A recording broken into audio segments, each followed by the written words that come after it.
Okay, so today is the last day of Hanukkah, and today's class is dedicated for an Aliyas and a Shama for Leah Bas Mendel. And I want to just talk a little bit about something that a friend of mine brought up on Shabbos, and it's been sort of percolating in my mind since then. And we actually had a very interesting and somewhat heated debate about this at my Shabbos table with the Margolis boys and the vegans, and it could get very heated when everyone gets involved. So the very famous age-old dispute between the house of Hillel and the house of Shammai regarding the correct way to kindle the Hanukkah lights. So the house of Shammai, Beit Shammai, holds that the appropriate method is to light one candle on the first, to light 8 candles on the first night, and to light 7 candles on the second night, and 6 on the third night, so on and so forth, removing 1 candle each night until the final night of Hanukkah, you would light 1 candle. That would be tonight. Right, so if we all followed the opinion of Beit Shammai, the house of Shammai, tonight we'd all be lighting 1 candle on the menorah. How many people here plan on lighting 1 candle tonight on their menorah? None of you guys are Shammai nicks out there? No. I'll show you. We just lit our last night. I'll show you that picture in a second. Can you see that on the screen? Mm-hmm. That was our. So you can see we all lit eight lights tonight. You see Ali and Yosef and Levi there. We lit 8 candles tonight. Everybody lights 8 candles. It's the last night of Hanukkah. Nobody lights 1 candle. Who does that? Nobody. No one follows the opinion of Shammai. We all follow the opinion of Hillel, the house of Hillel, who says every night of Hanukkah you add a candle. Add 1 more candle, another candle until the final night, the 8th night. We have 8 lights burning brightly on top of our Chanukiah, our menorah, and that is the custom that everybody follows in Israel, in America, around the world. And there has been a ton of Torah written, a ton of essays and arguments and discussions and analysis and explanatory essays, even books perhaps written about this fundamental dispute. And there's so many different ways of looking at it and understanding it and getting to the core of what was going on in this machlokas, in this dispute, in this debate. But a new angle, a new perspective came up that I heard on Shabbos. One of my friends shared it with me, and it was very powerful. And in fact, I actually sat down today and wrote a whole blog based on it. So I'll send out the blog later today, but it's based on what we're going to discuss today. And that is the following question. I'm curious what people think about this. We'll open it up, not for a huge discussion, but a little discussion. What do you think is more accurately reflects the spiritual reality as we understand it to be today?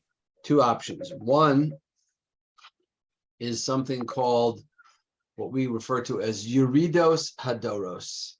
It means the declining of the generations.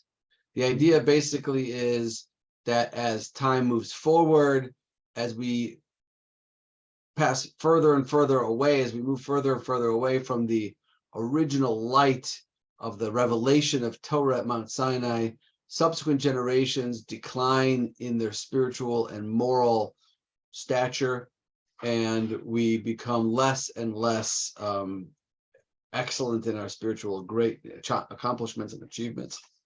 And that continues as time goes on, which would be, for the example, why when we think of the greatest Torah scholars of our generation, generally we would all agree that they don't come up to the, to the big toe of the generation, scholars of the generation before us.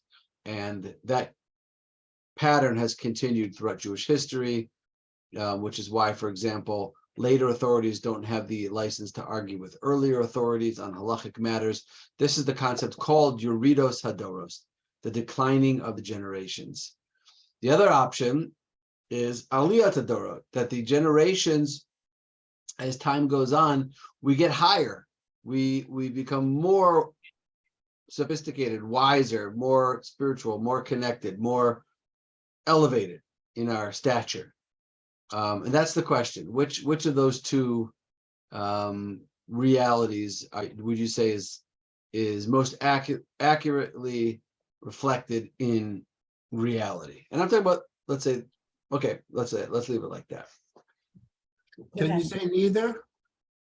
You can say neither, you could say both, you could say whatever you want. I would say I neither. would try to give the Okay, why? What if neither, then what's the third Because- option that I left out? Because if Hashem determines the neshama of Jews, not genetics, then Hashem can create any neshama that Hashem decides upon, and it could be the greatest ever at any specific time, depending on the neshama of that individual, including the Okay. Mashiach. Okay, fair enough.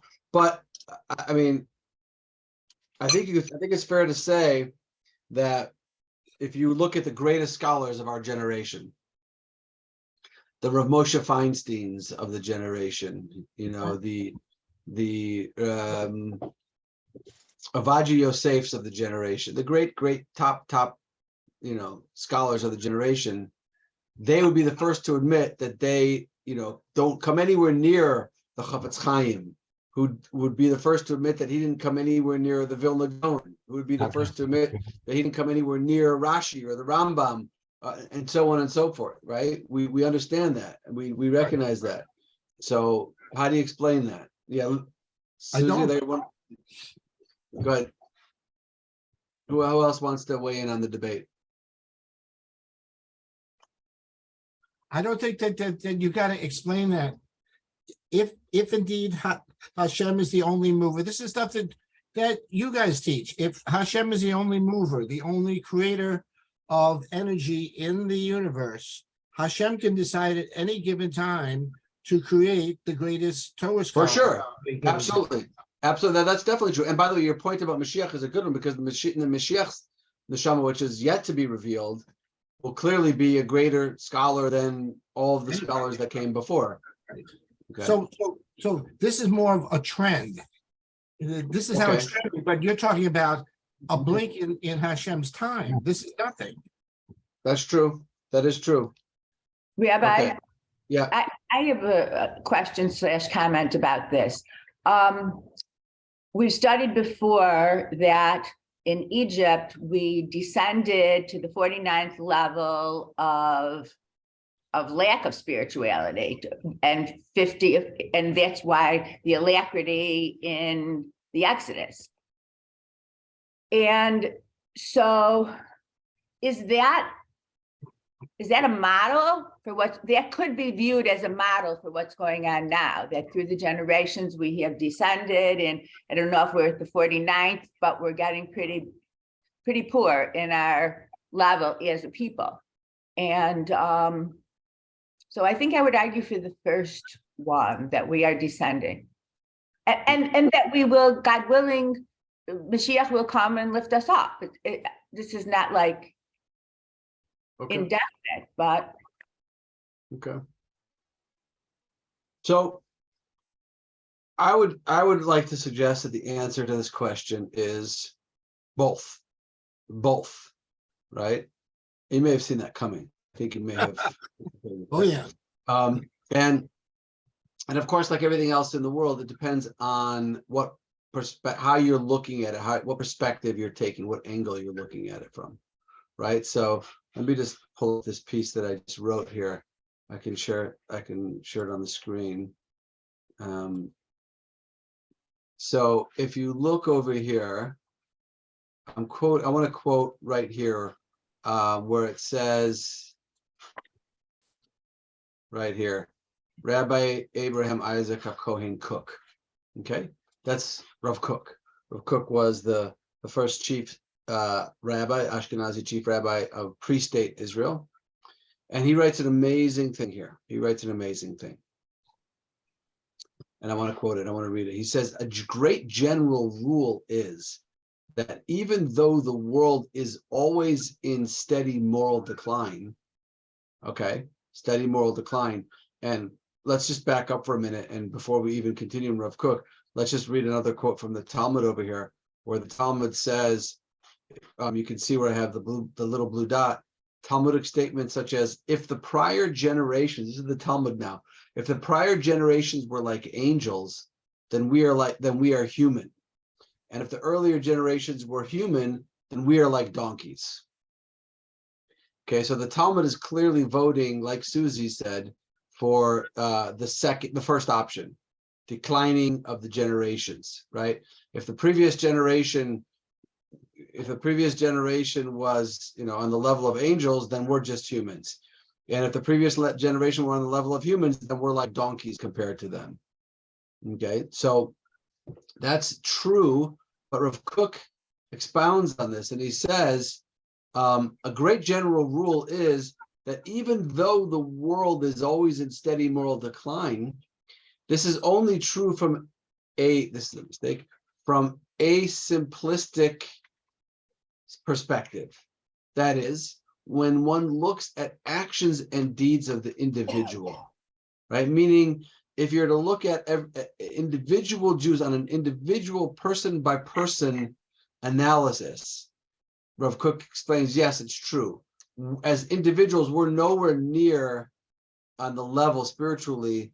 The trend, as Jeff used that term, the trend has been to decline spiritually, and we're not on the same spiritual level as individuals as our ancestors, as our predecessors, people that came in earlier generations. Okay, but from this angle, they have indeed fallen and are not equal to those of the first generation. Okay, but from an inner perspective, meaning if you look more deeply at it, and you're not just looking at the individuals of Am Yisrael, the individual people that make up the Jewish people, but rather that is from the perspective of the level of the holiness of the entire entity of the Jewish nation, then each generation adds to the first generations. The holiness of our relatively small actions and Torah learning add light to the previous generations, and as a result, the overall people of Israel contains more light than it did previously. Okay, so what Rav Kook is saying over here is it really depends on how you look at it.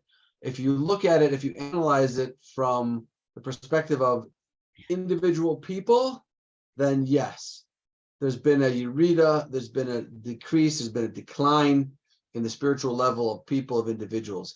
But if you look at Am Yisrael, and Rav Kook always looked at Am Yisrael, he always looked at the nation as a whole, the people as a whole. If you look at Am Yisrael as a whole, the light that we add, the light that we contribute is adding on to the light of the previous generations. And it becomes brighter and brighter and brighter and brighter. Okay. We stand on the shoulders of our Stand on the grandparents. shoulders. That's exactly the analogy that he uses, that gets used, is that we might be like, the term is like dwarfs on the shoulders of giants, right? Even though we're much smaller in a sense, because our Torah learning isn't as great as the Torah learning of the Chafetz Chaim or the Vilna Gaon or Rashi, clearly, right? But we stand on their shoulders, and we add, and what we add increases light in Am Yisrael. So the suggestion was that this debate between Hillel and Shammai might be related to this very question that we've been discussing.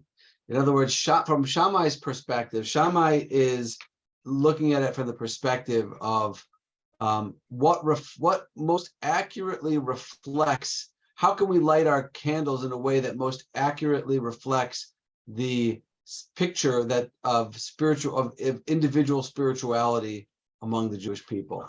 And if you analyze it that way, if you look at it from that angle, so we're declining.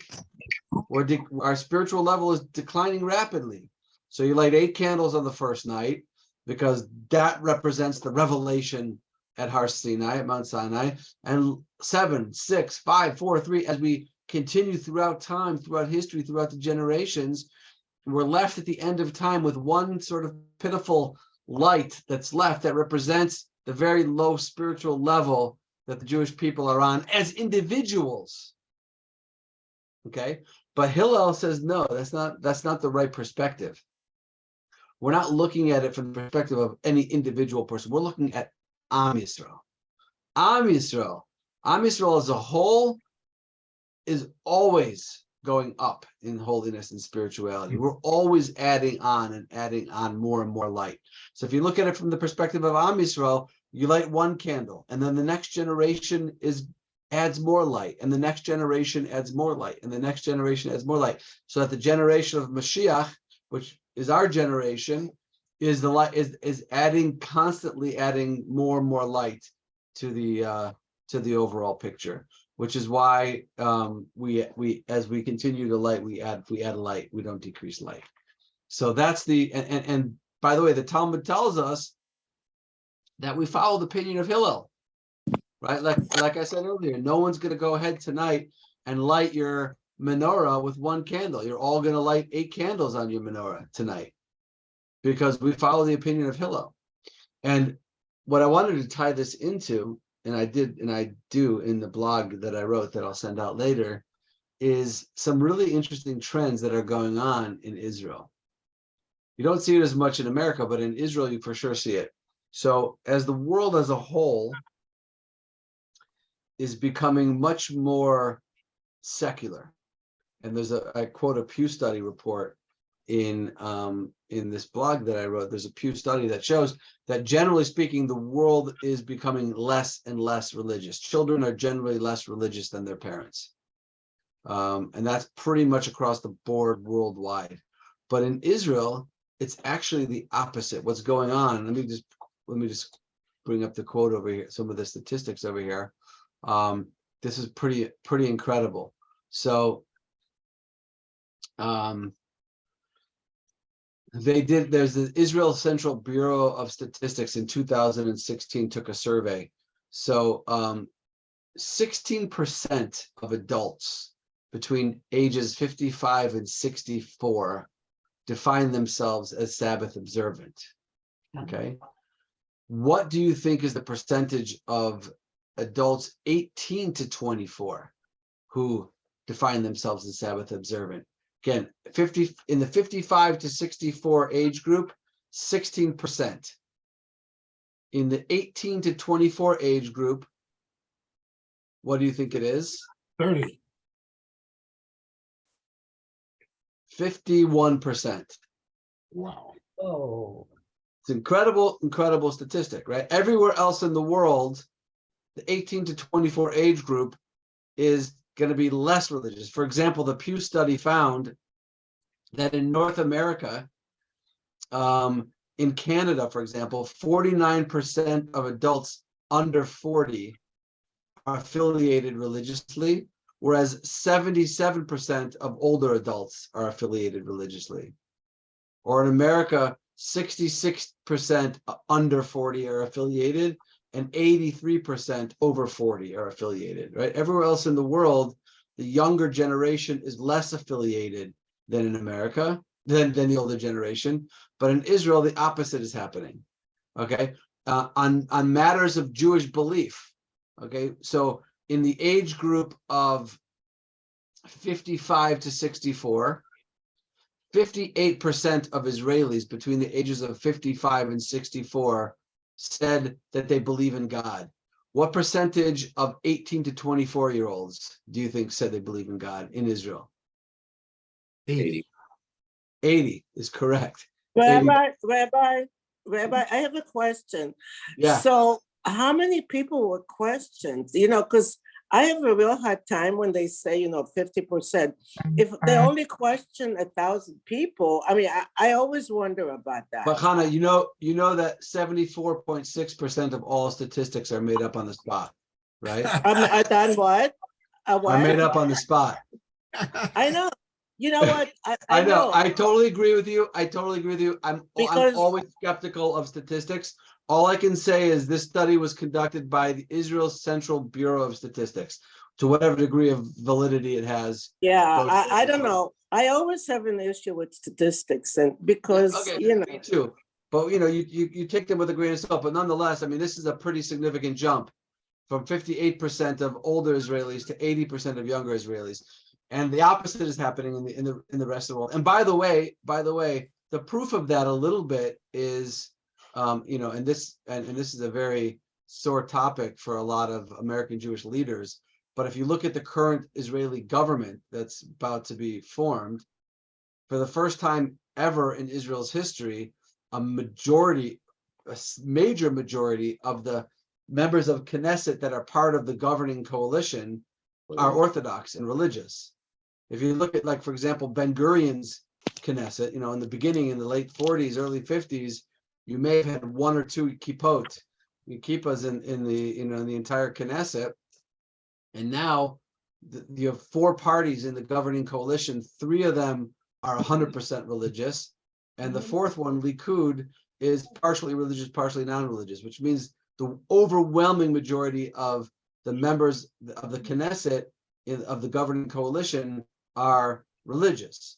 So that means that Israel is trending towards greater observance and greater religious affiliation, as the rest of the world is trending the other way. So this, I just want to connect this back, and with this I'm going to kind of finish the point, but I want to connect this back to this is Hillel. This is the vision that Hillel was talking about, that as we light the candles, we add light. We go up every night. We go up because, although it may be true on an individual level, there's a concept of the declining of the generations, but Am Yisrael as a whole, as it moves forward in time, is adding light and adding holiness and adding kedusha, and that's the Julian. Rabbi, is it correct? Hillel and Shammai were often at odds, at ends. You used to argue about, come to different conclusions. Is it correct that Shammai was more of a negative attitude generally? So that's a great question, Julian, and that is definitely what kind of is like commonly understood to be the case.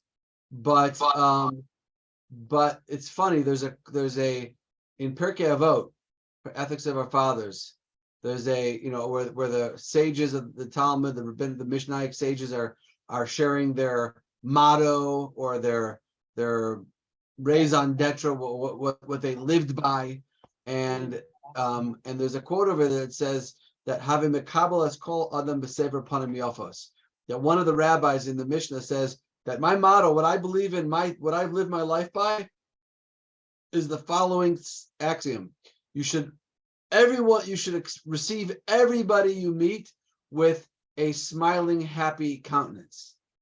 Guess which rabbi it was in the Mishnah that said that? Shammai.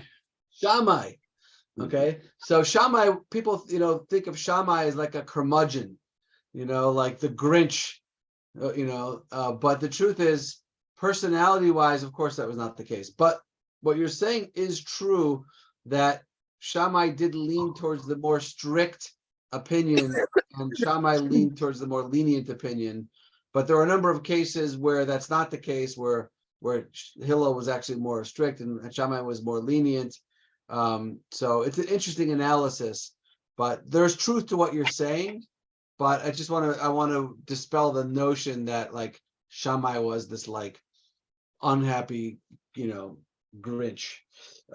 Okay. Anyway, so that's what I wanted to share regarding Hanukkah, and I think it's a fascinating analysis, and I think it's something that we can think about and we can feel proud of, because as we stand tonight and we light our 8th candle, we understand that if those candles represent Am Yisrael, then look at us. We're growing, we're climbing, we're ascending. The light that we're bringing into the world, the light that we're shedding upon the world is growing greater and greater and greater. And it's something that we should be proud of. We have a long way to go. We have a lot of work yet to do.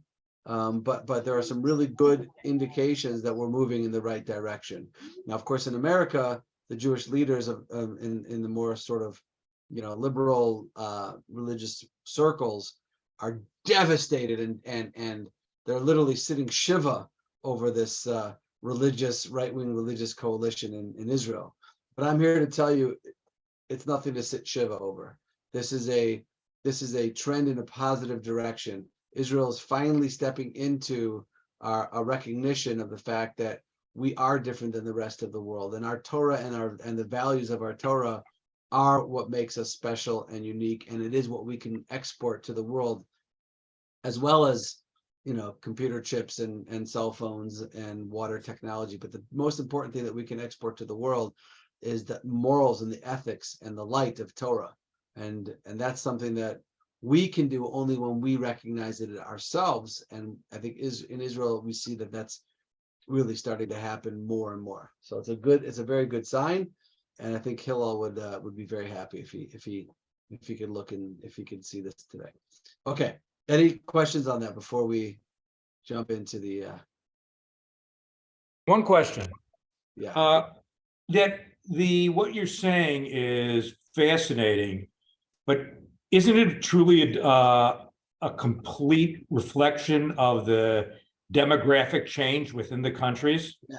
Yes, absolutely. That's a major factor in that, which is, I think what you're referring to is the fact that the Orthodox have tons of kids, right? So one of the reasons why those numbers are so high in the younger generation is because Orthodox families tend to have 7, 8, 9 kids, 10 kids, whatever. So that's true, but that nonetheless, that is changing the demographic here and having a serious impact on politics and on on the overall religious sort of level of the nation as a whole. Israel is becoming a more religious country, right? And that's what it's saying about what's happening in the rest of the world. It's people are having less children, right? And right. So it's Israel is reflecting what the population wants. Right. And that's what America, with all due respect, that's what American Jews need to, and Jewish leaders need to wake up and understand, is that this is the direction that Israel is going, and it's not something to be afraid of or ashamed of or angry about. It's something to accept and embrace, that finally Israel, is no longer, some writers are even saying that there was a first Israel and a second Israel. Now the first Israel was the secular, anti-religious pioneers of the David Ben Gurion, cadres and all the people that founded this country on principles and values that were against Torah, and now we're seeing a second Israel, where Israel is finally becoming what it's meant to be, which is a light unto the nations, not just through the technology that we're exporting, but also through the morals and the system of ethical monotheism that we're exporting to the world now, finally, as well. So yeah, definitely an interesting trend. Thank you. David, but Israel has the advantage of the land. They're in the most spiritual part of the earth, and Hashem is closest to them. So you would think, and 60 years is nothing. So it's taken that much time for the spirituality of the land to permeate the culture. And they have an inherent advantage, which it'd be surprising if that didn't happen, right? Definitely true. No, that's a big part of it. Like, that's even like thinking about this, the secular pioneers, the founding fathers, even the philosophical founding fathers of Israel, Theodor Herzl, for example, who obviously none of this would have happened without him, but when given an opportunity, a choice of having, a Jewish state in Uganda, he accepted it, because for him, it wasn't about the particulars of the land or the place. It was about Jews having a state of our own where we can be free from oppression and have a place that we can call our home in our own country. But he was wrong on that. Of course, it had to be here. Of course, it's when Jews are outside of the land of Israel, we're like, animals outside of our natural habitat. And when Jews are planted in the land of Israel, that's the natural habitat for the Jewish person. And then, of course, any organism, any being can function much better when it's in its natural habitat and can achieve and accomplish what it has the potential to achieve and accomplish inside of its natural habitat, as opposed to being, outside of its correct environment. So you're right, 100%. Okay, what I'd like to do for a little bit now is go back into our Path of the Just over here. And we're on page 161, chapter 10. And it's really exciting because we're starting a new midah, a new quality attribute. And that is the attribute of nikius. And nikius, we're translating it as cleanliness. But I want to be careful with that translation, because that translation lends one to think that we're going to be talking about personal hygiene, brushing and flossing and all those things. That has nothing to do with the topic that we're going to approach now. The topic that we're going to approach, nikius, is the biggest section of this book. It's a section that'll take a great deal of time, but it's also one of the most, I think, in many ways, one of the most relevant and relatable of all of the sections in this book. Okay, so we'll begin now on chapter 10 on the trait of nikius. Okay. Okay, so here we go. I'm just going to mute everybody just for a moment, but please feel free to unmute yourselves when you want to jump into the conversation. Okay, so the essence of the trait of nikius. What is this new trait that we're going to be talking about for the next couple months?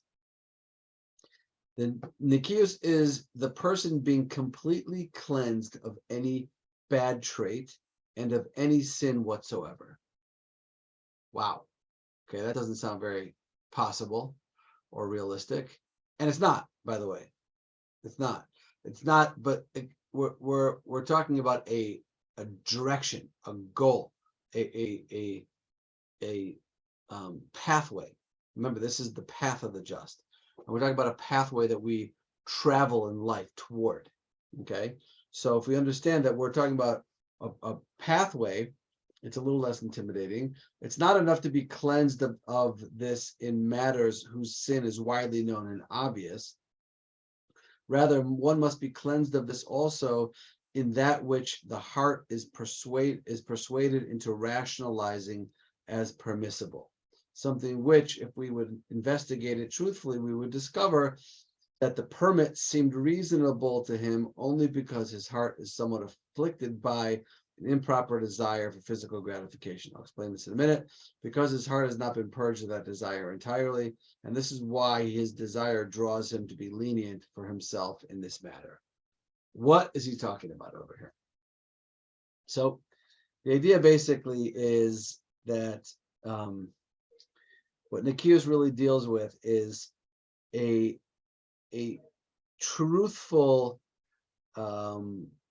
investigation, probe into our deepest motivation for our actions. What's really driving us? What's really motivating us in the choices that we make? Very often, we are completely unaware of the true generating factor, the true cause of the decisions that we make. We do things, we say things, and we might think that we're doing them or saying them because of one reason, when in fact, it's the real reason we're saying this or doing this might be a completely different motivation, and it might be one that we're not even aware of at all. Okay, I'll just give you a classic example from the Torah portion a few weeks ago, where Eliezer, who was the very, very loyal, faithful servant of Abraham, was sent to go find a bride for Abraham's son, Isaac, Yitzchak. And he himself had a daughter, Eliezer, that is. And he harbored a hope that perhaps Abraham would consider his daughter as a suitable spouse for Yitzchak, for Isaac. Okay. And it was that desire, was that sort of investment in a specific particular outcome that drove a lot of what Eliezer said and did without him even realizing it. And the Torah highlights that later on when it recounts the story. The Torah points out that Eliezer had this hidden drive, this hidden this ulterior motivation in what he was doing. But the Torah only reveals that after the fact. And the lesson is, Rashi points out, the lesson is that even Eliezer didn't know what was motivating him. He was saying certain things and he didn't even realize why he was saying them. But the Torah is telling us that the reason why he was saying these things is because he was motivated by his own self-interest. And he only realized it later, not at the time. So much of what we do and so much of what we say is motivated by our own self-interest, and we don't even see it. We're not even aware of it. Sometimes we might advise a friend to make a certain choice or to go in a certain direction in a critical crossroads in their life, and we might be doing so thinking that we are giving unbiased advice, when in fact it might be some personal interest that we have in a specific outcome that might be motivating us and guiding us in the advice that we're giving. Okay, so Nikius, this trait of Nikius, is learning how to pinpoint the true motivation, the true cause of what we are saying, what we're doing, what we're choosing, our actions, our words, our thoughts in life, and recognizing what the deeper motivation is, and slowly beginning to purge these self-motivated, self-interest oriented decisions that we're making. Okay, so that's what Nikius is. Nikius is trying to go deep inside of ourselves and understand what's truly motivating us, and to what degree, when we make a decision or we make a suggestion to somebody, to what degree are we rationalizing? To what degree are we coming up with rationalizations for certain choices or actions, when in fact, if we could really analyze it in an objective way, without the subjectivity that we have in our own lives, we would realize that what we're doing really, in fact, doesn't make any sense, or it's wrong, or it's bad, or it's inappropriate, or it's a bad choice, or it's a bad direction. But we can't see that because we're so too closely, intimately involved in the situation. So we fail to be able to see what our true motivations are. Nikius is teaching us how to go deep inside of ourselves and understand what our real motivations are, and what's rationalization, and what's real, and what's good, and what's true inside of ourselves, so that we can learn how to make the right decisions and the good decisions, the ones that are good for us, good for Am Yisrael, good for our friends, good for the world, and not the ones that are just purely selfishly motivated. So that's really what Nikius is all about. Does that make sense? It's sort of a overview or introduction. David, that's being kind. I think a lot of us do know that our motivations are not as altruistic as we might want them to Right. be. So I think that I agree with that. And I think a lot of times we do know as well, but Nikius is more about when we don't know. When we do know, so then it's just a matter of like, wow, do I do the right thing or do I do the wrong thing? Right. But that's, those are battles that you win or you lose. Sometimes you win them, sometimes you lose them. But Nikius is when I think I'm doing the right thing, I think he uses this, if I remember correctly, he uses this analogy, or maybe I use this analogy, I don't remember. But the analogy was sort of like, when you sift flour. Okay, when you sift flour, so or when you're creating fine flour, so the first thing to do is get rid of the chaff. You want to get rid of all the junk outside of the flour, right? But then you have what's left as flour, but you want to sift it again in a much finer sieve, in a much finer sifter, to create a pure flour that doesn't have any sort of tainted materials inside of it. Okay, so until now we've been talking about removing the chaff from the kernel, right? We've been talking about sift, the first level of separation of bad from the good. That's Zahirus. Zahirus was getting sur meira, removing the bad elements of our activities, removing the grossly obvious bad activities, motivate, actions, words, thoughts, choices, getting rid of those. Now the assumption is, okay, we've already stopped doing bad stuff, and now we're basically only doing good stuff. But even within that good stuff, let's refine it even further. Let's sift it one more time and see, maybe there's some motivations even in the good things that we're doing. Maybe there are motivations that are less than perfect, less than ideal, less than pure. So it's a refining of the process of character perfection, I guess you could say. Yeah, I mean, Okay. he says that in the first paragraph. It's not sins that are widely known and obvious. So right, those are the conscious things that we read that pop right out at us. This is about Right. things that we This is don't not talking know. about, should I murder this guy or should I not Right, murder this guy? That's not Nikias. That's already, we've already gotten rid of those types of behaviors. But now within my behavior, within the things that I'm doing, what's rationalization and justification, and what's objective reality? Less. Isn't that the playground of the Yetzer Hara? Exactly, precisely. Better believe it. You better believe it. That the Yetzer Hara has home court advantage in these scenarios. Definitely, that is where what the rationalization and justification and all these things is definitely one of the most effective tools that the Yetzer Hara seems to be able to use against us over and over again.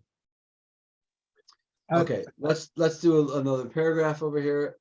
So one who has attained Nikias, however, perceives things objectively. Okay, so that's really the idea. Nikias is objective self-analysis. It's being able to look at myself and say, this is what's motivating me to act this way. I need to change this, and not, live in a fantasy world where we create all kinds of, we surround ourselves with rationalizations for our actions without ever realizing, what we're doing is bad. So, but the person who is completely purged of this affliction of improper physical desire, and by the way, I want to touch on that because he mentioned this in the previous paragraph, that physical desire, he keeps going back to this physical desire. That is one of the strongest motivating forces in our lives, and one that we often won't realize is generating a lot of the choices that we make. Right? Physical desire. Now, physical desire can mean simply comfort. I'd much rather sit in my bed, sleep late than get up and go daven, or I'd much rather get in bed and watch Netflix than go help my friend, move his apartment from one place to the other, or I'd rather, eat in this restaurant, which has, really, really amazing food for half the price of that kosher restaurant that has decent food for ridiculous prices, all the physical desires that we have, that is one of the strongest forces of what the Torah refers to as shochad, which means literally a bribe. They bribe us, they blind us. So it's our physical desires, the desire for comfort, the desire for, all the physical pleasures and gratifications that we have that are so real and so strong within us because of the power of our body and the power of the physical part of us, that those things will often be the generating motivation, and then the rationalizations get wrapped around those, because we don't, I can never just live with myself and say, well, the reason why I'm not going to help my friend is because I'd rather binge watch my new show on Netflix. Like, I can't live with myself. I can't say that and live with myself, even though it might be true. So I fool myself to think that it's a different reason. No, it's because, I need to get a good night's sleep tonight so that I can be well rested tomorrow, so I can get up and roar like a lion in my service of Hashem. Okay, if that's the case, then why did I stay up till 3 a.m. binge watching the show on Netflix? Whatever. But we have to understand that desire, that physical desire, is so powerful within us, and it's such a strong motivator. And Nikios means going in and calling it out and saying, no, I understand what's motivating me right now to do the wrong thing, to make the right choice. It's my laziness, or it's my hunger or desire for some physical satisfaction. So the person who's completely purged of this affliction of improper physical desire and is cleansed of every negative trace that such desire leaves in its wake, his perception will be completely clear. That person can see reality. Now, again, we're never going to get there. You're never going to arrive to the point where you have completely purged your negative, the negative trait, every negative trace of physical desire. That's not going to happen. Not in this lifetime, and not in another lifetime, and not in another 20 lifetimes. But again, everything is a matter of degrees.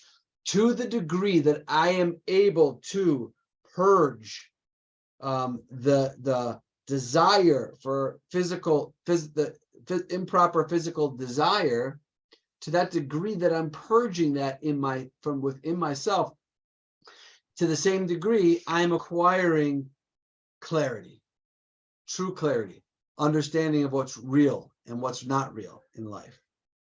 Okay, and his discernment from right and wrong will be pure, and his desire for something improper will not incline him toward yielding in any other matter.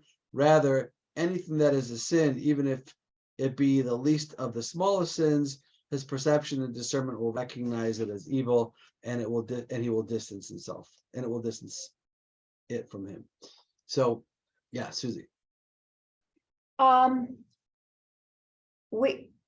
I think we've learned before that we're judged by our actions and our behavior, and not by our thoughts.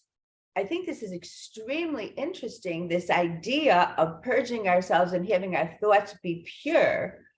But what does it have to do? How does it reflect in our ultimate judgment?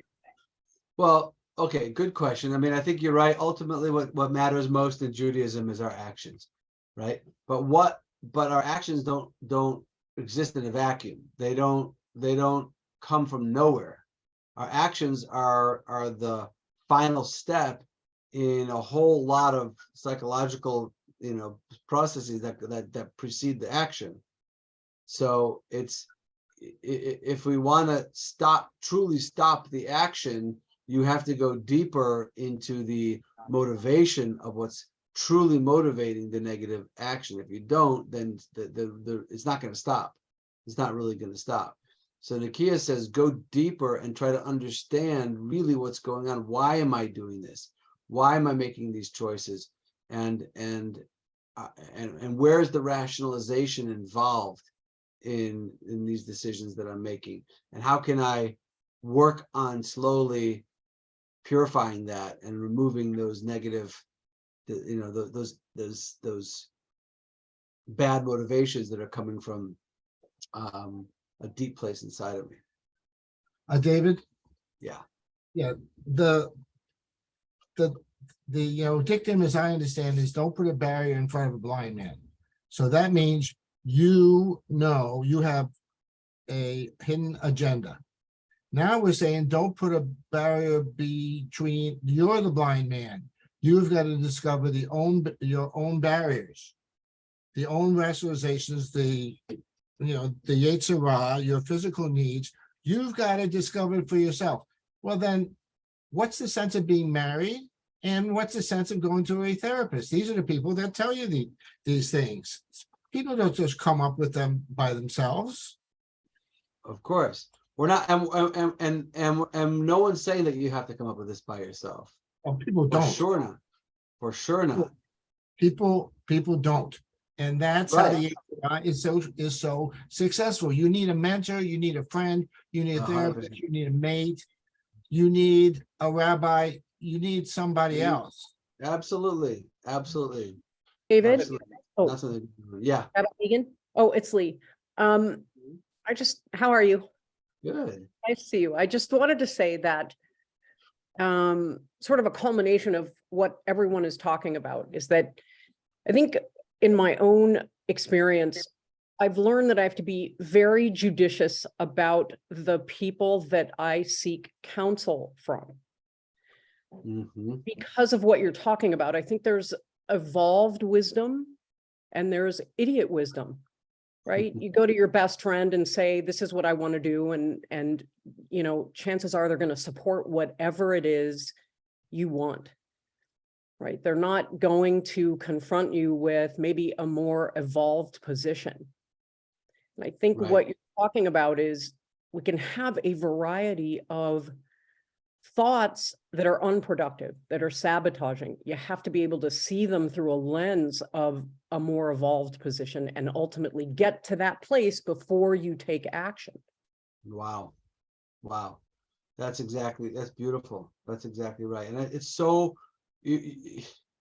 one of the most important things is who do we go to for advice, Right. And what is a friend, and who are the people that I was trying to explain this to Yosef, like our soon to be 14-year-old, that in life, like there, when you find certain people in life that are like, are good people that want to help you, they become part of your team. They become part of your cabinet. And everybody needs a team. Everyone needs a cabinet. Everyone needs, I always say everybody that needs their own personal board of directors. Right, exactly. And you identify those people throughout life, and you know them when you meet them. And the best thing you can do is cling to them and develop connection with them so that they can be your advisors. And we all need that. And choosing the right advisors is so important in life. Right. And often Rabbi? Yeah. Rabbi? Yes. I just want to say this thing about a board of directors. I have been using that for years because I have some friends, including Doris, that's on the call, that when I have problems, I know they are my board of directors. They're like my right hand, I can always call on them, and I know it doesn't go anywhere when I tell them things. And I don't know who said that on the call, on the Zoom, because there was no name, but I totally agree with that. And I think that really keeps me going. I have like 5 girlfriends that are, and then of course I have to know what to say to whom, but I think that's a great concept. Beautiful. David? Yeah. There's a whole school of thought that turns that upside down. Existentialism says there's no a priori knowledge. Everything is learned through existence, through living. And you go to enough people to who's going to tell you what you want to hear. Right, which is, that's why we're not existentialists. Right. But the world is populated by these people and literature is populated by, I don't think it's as popular as it used to be. But Yeah. it's sort of like rabbi shopping or, doctor shopping. If you go to enough rabbis, somebody's going to tell you it's permissible. If you go to enough doctors, yes, you're going to have migraines. I mean, so you really have to be very careful on what you do. And most of us just don't have the acumen. And that's why that's the human condition. So all these things I think are great, but the reality is that's why we make so many mistakes. And that's why we have to learn from our mistakes. And that's why we've got to wear tzitzits. And that's why we got to pray every single day. And that's why we come to your learning sessions, because you got to be reminded every single minute of every single day that what your actual motivations are. And even if you know them, you've got to be strong enough to resist them. Yep. Yep. Well said. Very true. Very true. All right, guys, that's it. We're going to stop there and we'll continue next week with more on the topic of Nikias, cleanliness. Brush your teeth and floss. Don't forget. Okay. Shavua Tov, everybody. Have a great week. תודה רבה, חג שמח. But Thank you, great Rabbi. plan. Last Thank day of you. Hanukkah. Thank you.